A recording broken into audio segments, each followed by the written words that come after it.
I'm Whitney Baker, coach, facilitator, meditation teacher, and writer.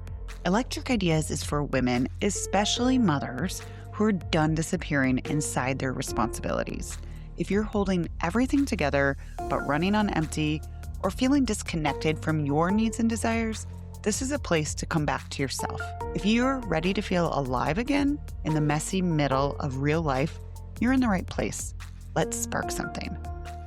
Welcome back to Electric Ideas. I'm your host, Whitney Baker. I think in spring, many of us have a natural inclination to shed, whether that's in our homes, our commitments, or even sometimes a winter heaviness that we might feel in our bodies. New seasons are a beautiful invitation to check in with ourselves, including checking in with how we're feeling in our body. That's why I'm so excited to have Health Club Collective founder Lindsey Kaszuba join me on the show today. In this conversation, she guides us towards listening to our bodies and perhaps simplifying what's going to feel good and is also realistic for taking care of ourselves in various seasons of motherhood. Lindsey can speak from the heart because she's not only a wellness mentor, she's also a mom of 3. Her work centers around body trust, simple habits, and a sane, sustainable approach to having more energy, more confidence, and feeling at home in your body. I think this is an important conversation because we are living in this soup of optimize everything, no pain, no gain mentality meets a gazillion access points to information. I see so many women frazzled by it all, which is counterproductive to us feeling good, which is what it's all about. We forget that movement can feel like fun and that eating in a nourishing way doesn't have to feel painful or restrictive. I love connecting with Lindsey because I know when women feel out of tune with their bodies, it impacts not only their physical health, but their mental and spiritual health as well. If this way into this conversation is feeling aligned, I encourage you to go back and check out my Electric Ideas podcast conversation called Making Peace with Food Through Intuitive Eating with Anna Suri as well. Let's get into it. Hi, Lindsey. Welcome to the show. Hi, I'm so happy to be here. I want to dive right into a topic that I know you have lots to say on, and that is when it comes to movement and nutrition aspects of women's wellness. It seems really common for lots of us to get bombarded and kind of stuck in this information overwhelm and almost get stressed about everything we feel like we should be doing. Is that something you've witnessed? Absolutely. So, we live in a world of constant connectedness, and it's really that constant connectedness that gives us this overwhelm. We constantly feel like we should be doing more or we should be doing something different than we're doing right now. And that kind of external validation, it really kind of takes hold of us and takes us out of our inner body. It takes us out of what is happening inside, which is what matters the most. And really kind of puts all of the focus and the productivity on what other people are telling us to do. And it's overwhelming, it's confusing. And that's why we're at this place with wellness where we're not really quite sure what to focus on. There's so much information, there's so many algorithms and tools and apps and things that we can do. And constantly we are being inundated with our friends saying, oh, we just took this supplement and we have so much energy. Or the fitness influencers we all follow, like they just did this workout and their glutes were built in 6 weeks. And all of these external things. We're like, oh, well, I want that. Let me do that. And then we get into this cycle of, okay, let me do all these things. And one, it's exhausting and it's very confusing, but it's very overwhelming. But it's overwhelming because we're doing all these things and we're not getting the results that we were promised or that we think that we should get through all of those things. And it's just a very confusing world out there right now. Yeah, it just feels like there's so much chasing energy. You say that we don't need more information, but rather we need to hear our own bodies and listen to our own bodies. And I am not a health and nutrition coach, but I speak the language of self connection. So tell me how you came to that conclusion. Yeah, it was really through my own journey and then kind of working with so many women in this space is really understanding I was the one that was spinning on the hamster wheel. I was doing all the things. It was, you know, I had just had my first baby and kind of got to this point where I was like, I'm doing the workouts, I'm taking the supplements, I'm doing all the things I think I'm supposed to. I was restricting carbs and constantly on a new diet and doing the cleanses and the detoxes and the I'll start again tomorrow, all the things. And I still didn't feel good. I still didn't have the energy that I wanted. And I was like, how I had sort of had this epiphany. I was like standing on the bathroom scale with my new newborn next to me and was like, it shouldn't be this complicated. Why is it so complicated to be healthy? And I was like the healthy one, quote unquote, in my friend group of I was doing all those things. And on the outside, I looked like everything was thriving and I just didn't feel the way that I wanted to. And so I started to realize that, wait, I am doing a lot of things and I'm not getting the results I wanted. So why don't I just stop doing them and see what happens? And in the moment, I was like, this is kind of scary because if I stop dieting, like, am I going to gain 20 pounds? Or if I stop forcing myself to go to spin class every week, am I going to be out of shape? And I was like, you know what? Let's just try it.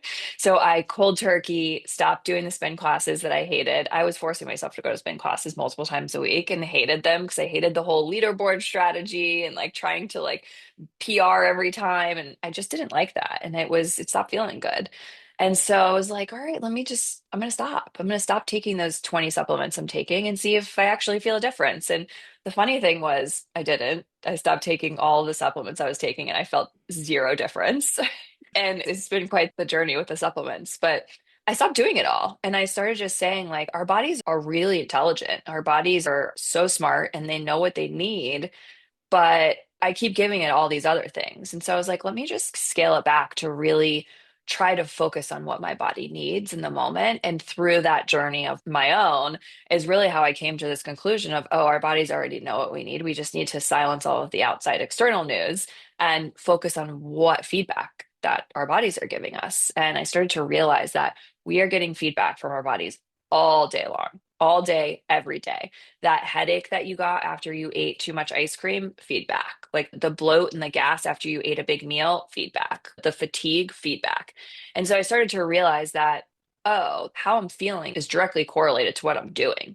And it was a very fascinating experiment on my own. And so I've got to this place now where it's, I really focus on, okay, I have all this information and I'm in the wellness space. I love learning and I love the scientific research and reports and how people feel when they do X, Y, and Z. But at the end of the day, what really matters is how your body is responding to the things that you're doing. And if you're not getting the results, whether that is the energy you want or the number on the scale or your size jeans or whatever it is, however you want to feel, correlate it back to what you're doing and like what you're doing has a direct output on how you're feeling. And I think when we start to realize that, we will stop doing all of these other things and start really focusing on the feedback and the messages that our bodies are giving us, because that's really what matters the most.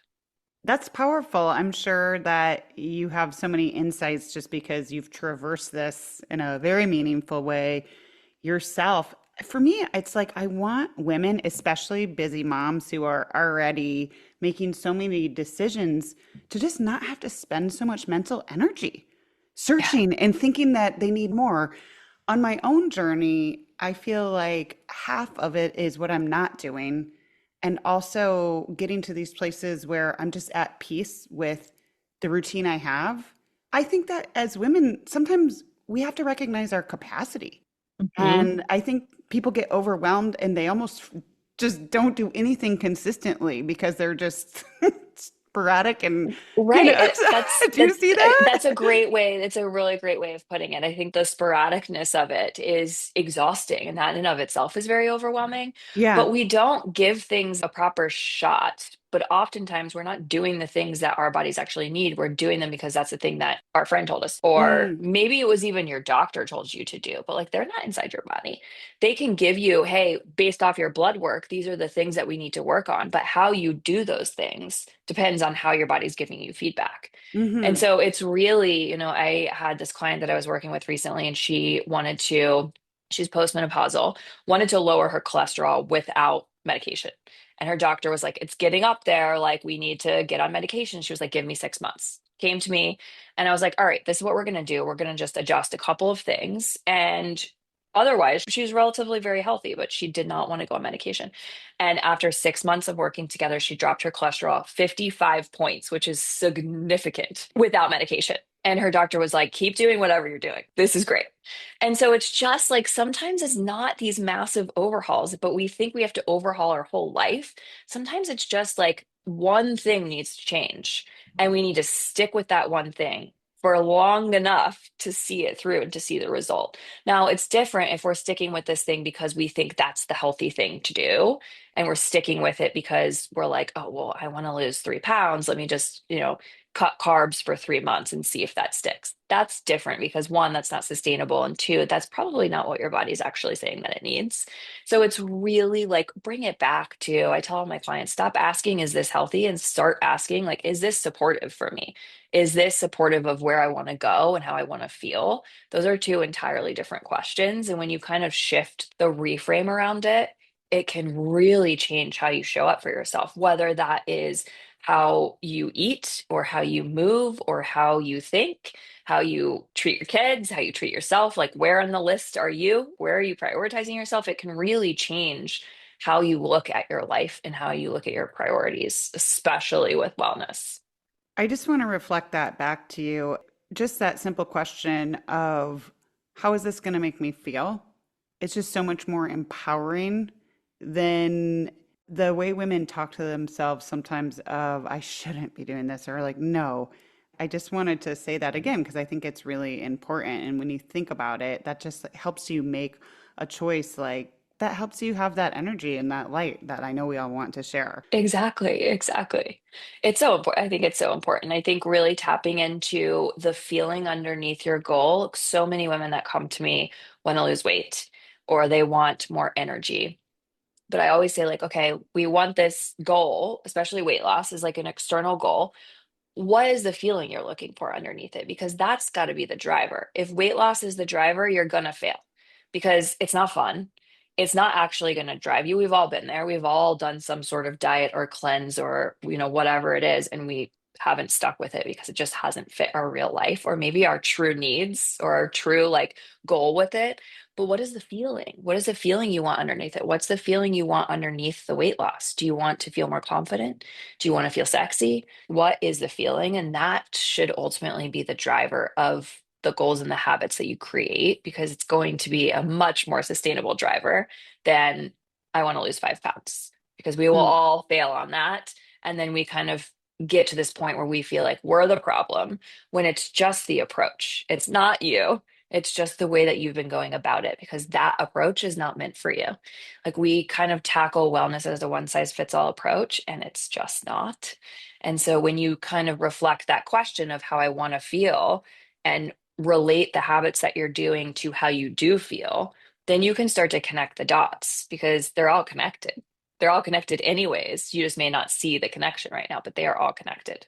Something you've said that stuck with me is that when the way you treat your body matches who you are on the inside, everything starts to feel steadier. Can you speak into that a little? Yeah. I think this kind of goes back to that external conversation of, especially women are told how we need to look. We're told how we need to dress. We're told that a certain weight is what is worthy. And we get stuck in that. And I think it's a very subconscious programming. It's not necessarily very outward all of the time. Sometimes it is, but it is very much we identify our worth with what we look like. And we know we're worth more. Some people have, major limiting beliefs and major blockages, which I think all comes down to the inner work. But when you feel energized and when you feel confident and when you feel strong, you show up far differently than when you feel less than, or when you feel weak, or when you feel fatigued, or when you feel overweight. You just show up differently in every single area of your life. So, how you feel is a direct correlation to all of the habits that you're doing, to your relationships, to your work, to the projects, the things you say yes to. It truly changes how you view your lens on life, especially your lens on wellness. And I see this a lot with moms. I now really prioritize my strength and my energy. That is how I want to feel strong. And I want to have energy from the moment I wake up to the moment I go to bed. So I have time for myself. I have time for my clients. I have energy for my kids when they get home from school and from the day. And that's my top priority. So my entire day is stacked with habits that give me those two things. And if the habit does not align with having energy or having strength, it's just probably not going to happen in a realistic way. Now, that said, we can't control every single thing that we do in our day. If we work for someone else, or we have this meeting, or our partner needs something, or our kids are sick and it's draining, but we can control a lot of our day. And so, if we kind of think about our habits in our inner world by what we can control, what we eat, we can control how much sleep we get most of the time. We can control if we move or not. We can control the thoughts. It's just a little bit of reprogramming. And so I think it really is when you go back to the feeling underneath it all and listening to the feedback your body is giving you, that dictates the feeling. And so if they're mismatched, it is backtrack. Like you can kind of work backwards so that your inner world really reflects the outside and the outside reflects the inside because it really does start internally.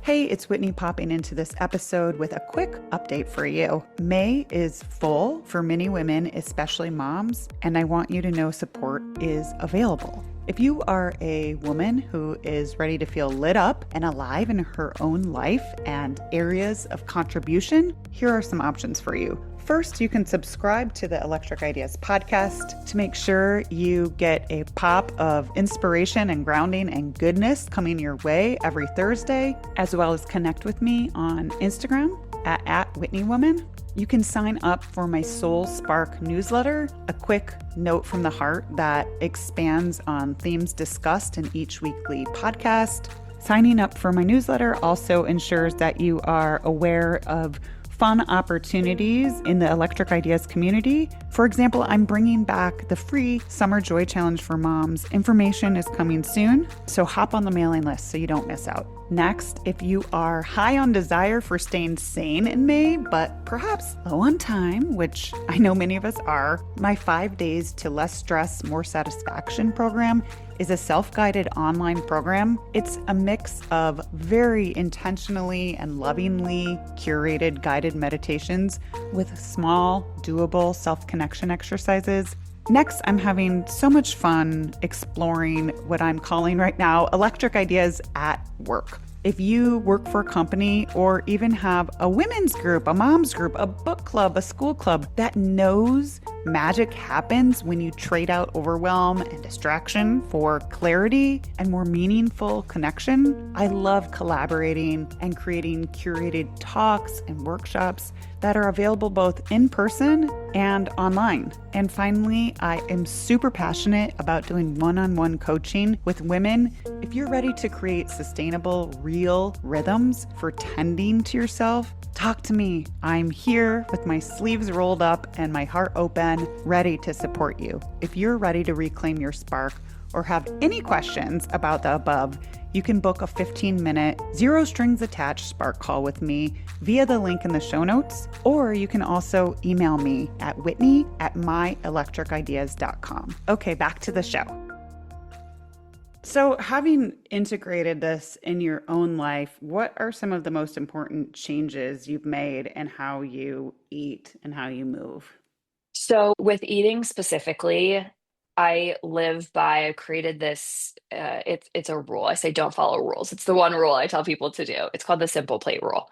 We always hear, oh, eat healthy, eat balanced meals, eat 80/20. Like there's all these different sayings for eating balance, but like, what does that really mean?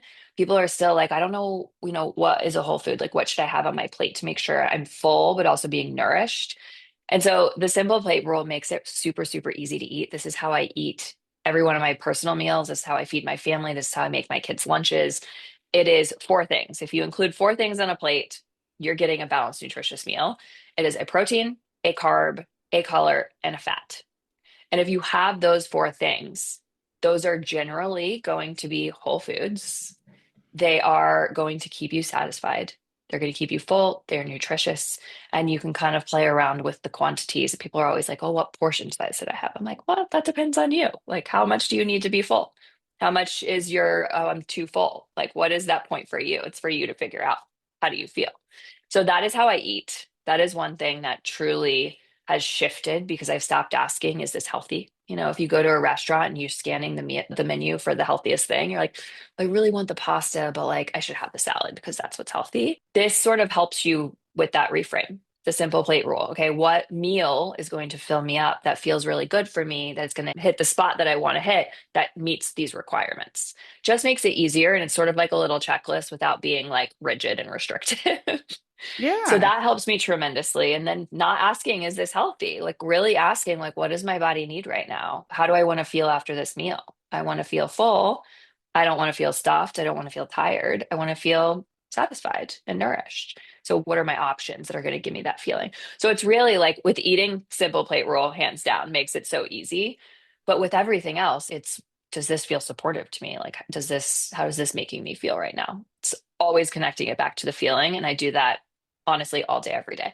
I open the fridge and I'm like, what do I feel like I need right now? What are my protein options? And so it just makes it simple. And I think the simpler it is, the easier it is. And the more easy it is, we're going to say yes more often. And it's a lot easier to actually do and implement into your real life, because that's a problem when we try to implement hectic, very overwhelming processes into our already overwhelming life. It just doesn't stick. So it needs to be easy. It needs to be simple. It needs to be able to be implemented in a real, realistic way.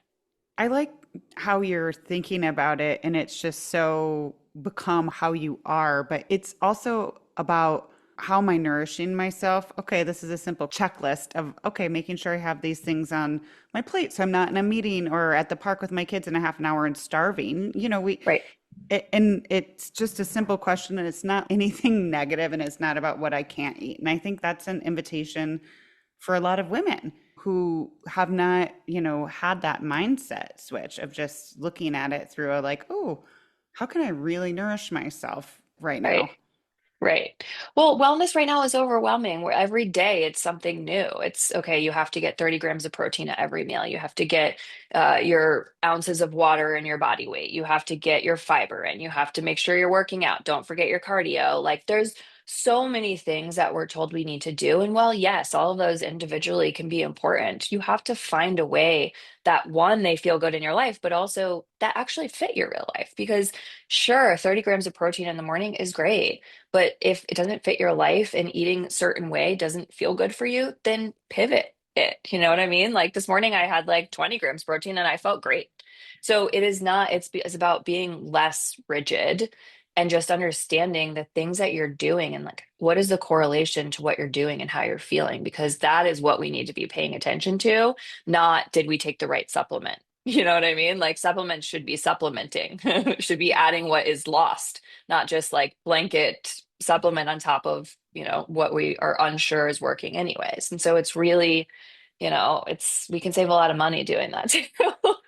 I want to circle back to the movement piece because I think that a lot of women whose, bodies have changed, whose capacities have changed in motherhood, have a real fear of changing their routine of movement. I know that you've experienced this and you've worked with clients on being open. What are your thoughts there?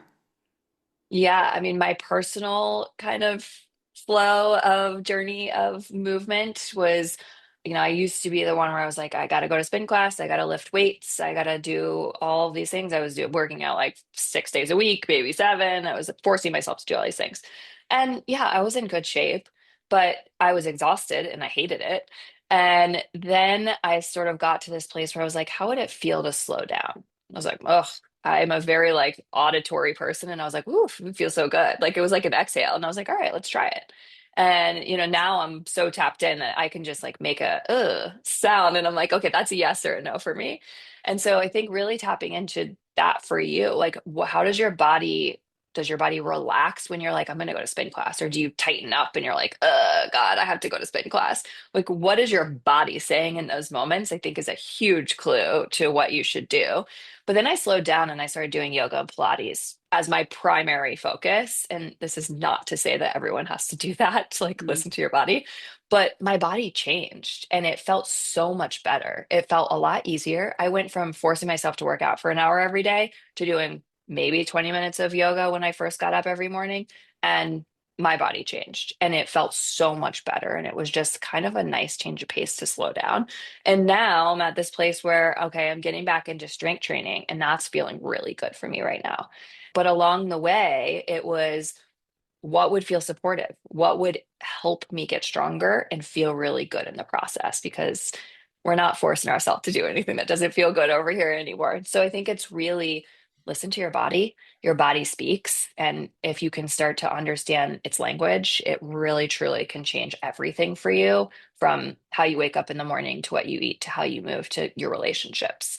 And so if you can start to listen to that, and for me, if I ask myself like yes or no questions, I'm like, do I want to go for a run today? And I'm like, and I like literally my face like scrunches and I'm like, well, that's a no.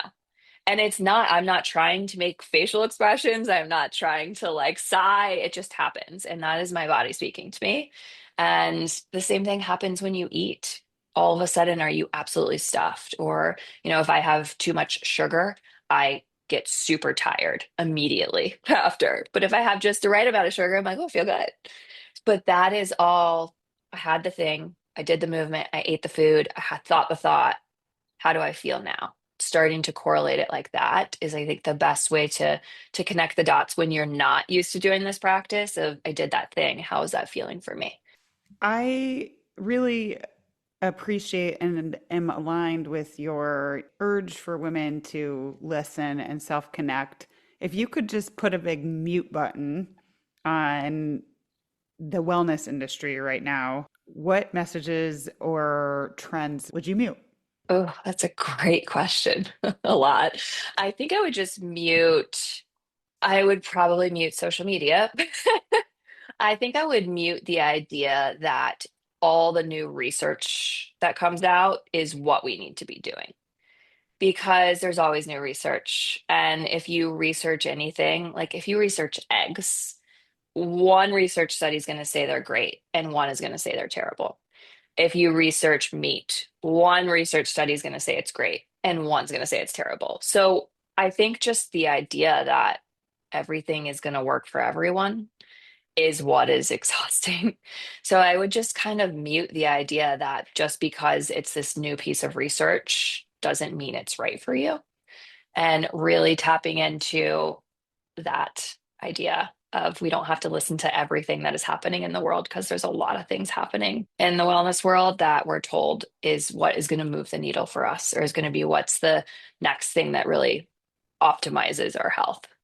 So So I if guess that wasn't a specific thing, but no, more that's, of I like an mean, approach. yes, it is an approach. So if you were a woman in my community who's listening and she feels like she's had some fits and starts and the problem is women's capacity changes so much with kids and our schedules, our literal schedules, like I'll have time. I had times when I was working full time and had my two kids where it worked for me to do a yoga class at 8 o'clock on Mondays and I ritualized that. Then lo and behold, like our family schedule changed and someone needed to get picked up at that time. We have to be a little nimble, right? But if you're a woman who's listening to this and you're ready to step into some, movement and nutrition in a very nourishing, self-connected way, where is a place to start? That's such a great question. I think really a place to start is as you're moving throughout your day, don't change anything. Just sort of notice what you're doing and the feeling that it's giving you. Like, are you eating breakfast in the morning and you're starving by 10 a.m. or you're exhausted by 10 a.m.? Okay, maybe it's breakfast. Are you getting to the end of the day or the afternoon and you're like, it's 3 p.m., like I need a nap, like I can't function without another cup of caffeine? Okay, that's giving us information. That's giving us data. Are you waking up after 8 hours of sleep or 7 hours of sleep and you still feel exhausted? Great, that's data. So just starting to see like where in your life are you not feeling how you want to and starting to kind of track backwards. Like, great, okay, if I'm not sleeping the way I want, what am I doing right before bed? What am I doing in the afternoon? So sort of going backwards to really see like if you're not, if you're, I talk to so many moms, women in general, but definitely moms that are like, I'm exhausted. I'm exhausted all the time. Like, what do I do? And obviously, it's a very nuanced question, but I think it's really like start looking at your day and all of the habits you're doing. Are they giving you energy or are they not? And I think when we start to look at it from a very honest, non judgmental space of this is what I do when I first wake up, this is what I do in the morning, this is how I eat, this is what I do in the afternoon, like list your habits out and see like if they're, I like to think of energy as a bank. Are you depositing energy or are you withdrawing it? And how Mm. much more are you withdrawing than you're depositing? Because you got to have both. And I think a lot of moms are just withdrawing all day so that we get to the end of the day and we have nothing left. Our account is drained. And same thing if you were to think like an iPhone, or a phone battery. Like if you don't plug it in, it's going to die. Same thing with you, girl. So if you think about it in that way, I think that is like the number one thing I want to drill into people is you can shift how you feel by shifting the habits that make you feel that way. And so if you were to think about it in that way, like just being really honest, how many of your habits are giving you the deposits and how many are really withdrawing? Whether you can look at that at energy or weight, or you can really kind of take that concept and blast it out to a lot of things, but where in your life are you doing things that are going to get you the result that you want? Because I think a lot of times we aren't doing the things that are going to get us the result that we want, and then we complain that we don't have the result that we want. But if we look back in a really honest way, we're not doing anything to give us that result. So it's really looking at it from like a very honest standpoint, but always connecting your body back to what am I doing and how is it making me feel? Because that's everything. That feedback loop is all you really need to give you what you need to do. I couldn't agree more. I love bringing attention to the energy and choices of day to day. And I love your visual of emptying the bank because we all know when the bank is empty, we're not in a great position to make healthy choices, mind, body, soul. There's some reciprocity, is the word that's coming to mind for me, right? I know we're coming up on time, but is there anything else that you think women who are most energized and most at peace in their bodies might have in common? I think that it's truly they are more at peace with themselves. And this is something that I've experienced more and more over the years is just the more that I've tapped into my body and the feedback that it's giving me, the more at peace I have become with my decisions and with my life. And I really think, everyone I meet that feels like that is doing things because they feel good to them, not because the outside world is telling them to do those things. And so I think it always goes back to that inner world of doing things because that's what's best for you and not your kids, not your partner, not your coworkers, not your parents, your family, your friends, whoever it is truly tapping into that real version of you and doing things from that place. And I think that changes everything. Ah, that's a great way to wind down. I always end with an opportunity for reflection. So in the area of creating a better relationship with our bodies and our nutrition, what's one question women could be asking themselves more? I think, does this feel supportive to me? As you go throughout your day, if you're eating a meal, is this a supportive meal for me? Is that meal going to get you where you want to go? Is this movement supportive for me? Is it draining your energy or is it giving you energy? Is this relationship supportive for me? So I think really asking yourself, is this supportive of me or is this giving me what I need to feel how I want to feel? However, form of that question you relates to you. I think that's the best thing that people can do for themselves. Thank you, Lindsey, for being here and sharing this wisdom. I know my community will want to follow you and learn more. So, where can we find you and connect? I'm on Instagram a lot, Lindsey Kaszuba Health. I know that's weird to spell, so I'm sure it'll be in the show Yeah, notes. we'll capture And it. then my website is lindseykazubahealth.com. That's kind of where you can learn more about me and my story and my services and programs and how I work with people. Wonderful. Thank you so much. I'm off to make my simple plate for lunch. Thanks to Yes. you. I'm so glad you joined me today. If you're looking for more, feel free to connect with me on Instagram at @WhitneyWoman. And if you enjoyed the show, I invite you to support me by leaving a review or sharing it with a friend. Hope you have an inspired day.